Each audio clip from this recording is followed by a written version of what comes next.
E pra të nderuar miqtë e mi, ja ku po ritakohemi sërish në kanalin Monitor TV në rubrikën bazuar showbizit, ngjarjeve më të fundit nga artistët shqiptar dhe dua pak të ndaloj te ky thashë them i madh që është përhapur Loredana Brati, Josefin Marku, Don Xhoni. Një treshe që në fakt vazhdon të komentohet pa marrë parasysh se sa intervista Loredana Brati do të jep nëpër televizionet shqiptare.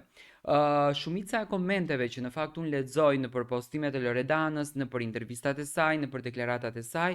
90% janë mbështetëse, sepse Loredana ka treguar një lloj energjie shumë pozitive, një natyrë shumë humoristike dhe një qasje që publikut i ka pëlqyer pafund. Por ka një lloj përqindje tek komente që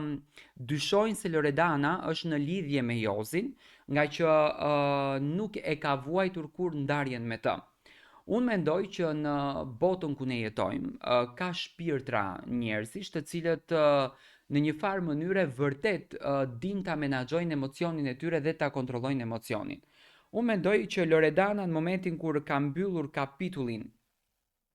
me marrëdhënien me Jozin, ka qenë e vetëdijshme për lëvizjen që bën. Do me thënë, i ka thënë vetes që unë e përfundoj këtë kapitull, ajo edhe në për intervistat që pati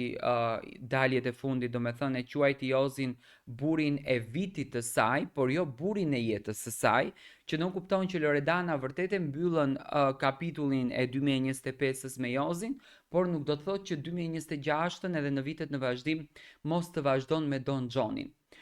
Don Xhoni duke që ka një afrimitet, duke që ka një pasion, duke që ka një pëlqyeshmëri kundërdrejt Loredanës, sepse po të mos e kishte këtë pëlqyeshmërinë, edhe në aspektin shoqëror, mos e dramatizojmë ta nxjerrim në lidhje. Edhe në aspektin shoqëror, po të mos e kishte këtë, mendoj që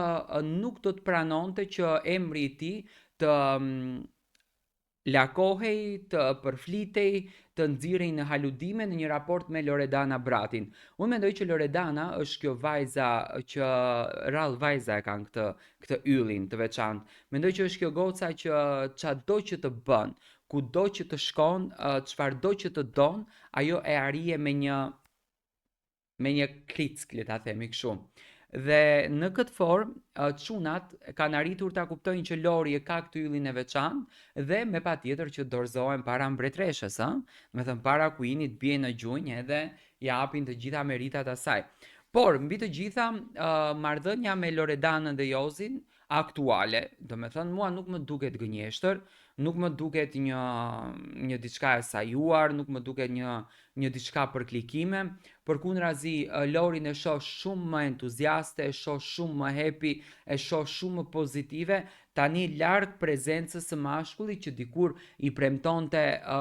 jetën më të bukur. Por edhe Jozin e shoh shumë më të liruar shpirtërisht nga raporti me Loredanën, sepse ndoshta kanë qenë dy pole të kundërta ku sensi humor i Loredanës e lëndonte Jozin dhe ndoshta Jozin e nxirrte edhe pak në një formë mashkull të dështuar. Por gjithsesi këto kanë qenë domethënë lëvizjet e publikut që me të drejtë ka të drejtë mendoj që Loredana mund të luan me Jozin sepse Loredana që në ditën e parë nuk vuajti fare. Por unë dua të marr mendimin tuaj, si e shikoni ju qasjen e Loredanës dhe raportin e saj me dashuritë.